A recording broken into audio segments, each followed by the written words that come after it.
I'm here with Annie Day, who helped organize and conceive of this art installation. Let's start with why you felt it important to get the Revcoms out here with this display. Yeah, so Pussy Riots did this art show tonight in a gallery, and they did a punk rock performance.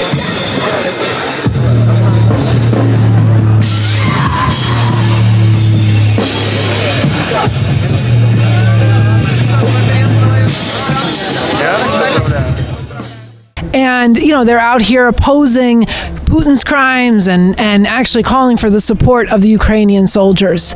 And, you know, there's an unjust invasion of Russia against Ukraine, but there is a very dangerous situation, and people in this country are allowing themselves to be played in support of the U.S. empire in its aggression against the Russian gangster imperialists. And so we thought it was important to come out here and challenge the way in which people are being played, challenge this American chauvinism that's default and spontaneous among people, and it's so poisonous, and to actually bring clarity to what's going on in Ukraine, that this is not a war between autocracy and democracy. This is a war, at this point, it's a proxy war between imperialist aggressors on both sides. And we've had some deep discussions with people, including people who feel very agonized about, yes, I agree that the U.S. is really terrible and I don't want to see war, but they actually have never thought that, oh wait, maybe we don't have to rely or choose between oppressors. And so, you know, and then there's been a lot of debate and a lot of struggle as well. Okay, well, why don't we show people what we've done here? So people are out here standing on both the American and the Russian flags with the slogans, no U.S.-NATO war with Russia, no World War III. It's this system, not humanity, that needs to become extinct. We don't accept their future. It's time to get organized for a real revolution. All night we've been playing the audio of the interviews, of excerpts of the interviews with the revolutionary leader, Bob Avakian, that were on your show, the R&L Revolution Nothing Less show. And people have never heard the kind of agitation that BA is doing in these interviews. I mean, people need to wake up and get serious. This is a contest between oppressors, the world's leading oppressors, with the U.S. number one. Yes, USA number one oppressor and plunderer in the entire world for decades. The people have never heard what's actually the clarity that he's bringing about what's really happening with this war, but also calling out and challenging this American chauvinism that the U.S. is number one oppressor. So we've been playing that all night, and then I want to come over here because I want to show you guys this really important installation that we've had people taking pictures of all night of, yes, the Russian crimes that people need to know about, and the 8-foot-tall American crimes of people actually walking through. Yes, and comparing and contrasting both, but that we don't have to choose between these. And walking through, what is the actual nature of this system? And too many people think this is a parallel fact.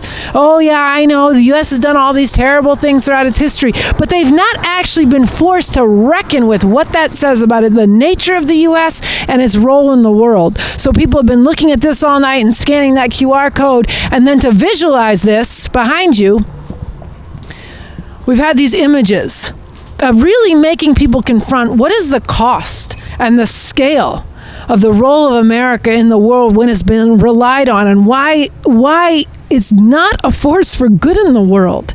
This is a force for brutal exploitation. And then I think, and the other thing we've been challenging people with all night is, what does all the wealth in this country sit on? It sits on this. It sits on Nagasaki, it sits on genocide, it sits on the war on Libya. This is what it sits on. And this is what it's enforced by in terms of the global exploitation and the role of the U.S. military. What would you say, you began talking about some of the response of people, and is there one thing you would draw particularly out of this experience that you want to share with the viewers, a question to pose to people? I mean, the one thing I would say is people have never they've never actually had the American chauvinism challenged this deeply. It would be that. It's that people really don't have this assumption challenge that America is a force for good in the world, and they need to break with that idea. Well, that paralleled some of the discussions I had as well. But one of the things I noticed is that this was largely an art crowd, not just artists, but people who work in the art industry, galleries, as well as people who are patrons of the arts. And I had almost no snark from anybody. People were very open to hearing what we had to say.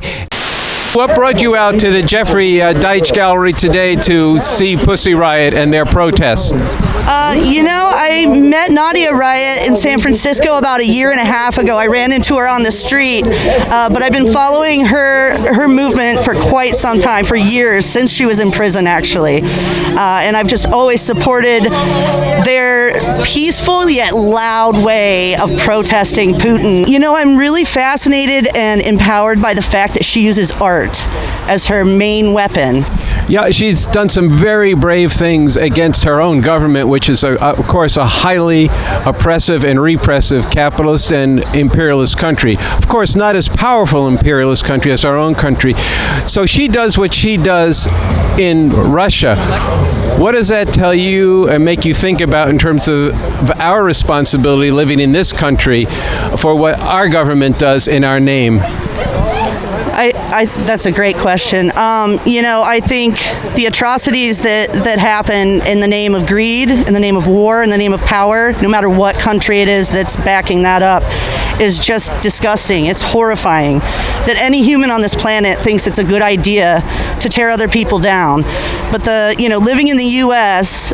and seeing so many people calcified, maybe kind of brainwashed and oblivious to the whole situation makes me really sad, and that's why I appreciate what she's doing especially. Well, have you taken a look at what we, the Revcoms, are doing here in terms of standing on these two flags and the whole display? I appreciate what you're doing here very much, actually.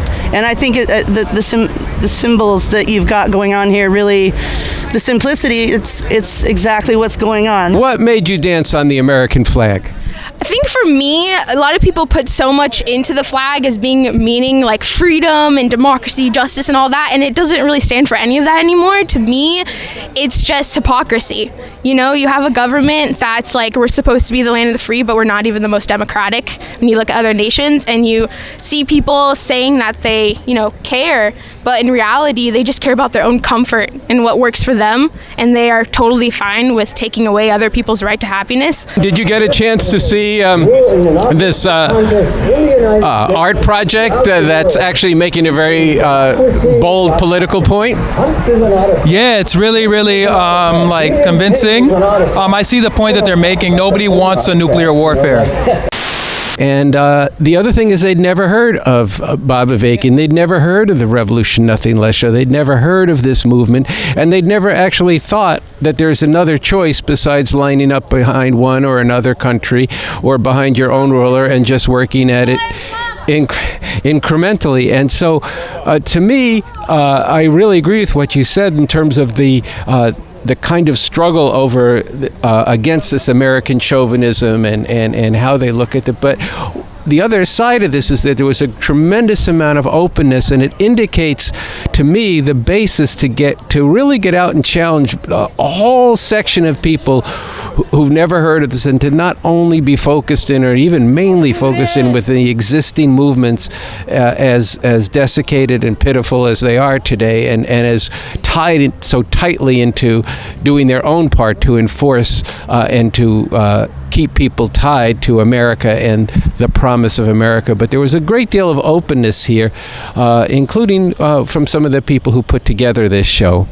Yeah, that's absolutely true. I mean, openness, and I think a real agonizing, because people feel they're in a bind and there aren't answers and they don't like choosing. I mean, I had a couple conversations where people said, I don't like having to choose, and I don't like war, this kind of unjust war, but I don't see a way out. And I think there was a lot of openness to hearing that there's actual answers. All right, so I think this is an important thing to do tonight, and it should be the first of many such provocative installations and outings that people do. And we have very little time to wake up the masses of people in this country, but there is enough time if we get out there the way you did tonight. You can just hear the enthusiasm right there. All right, Annie, that was a great night.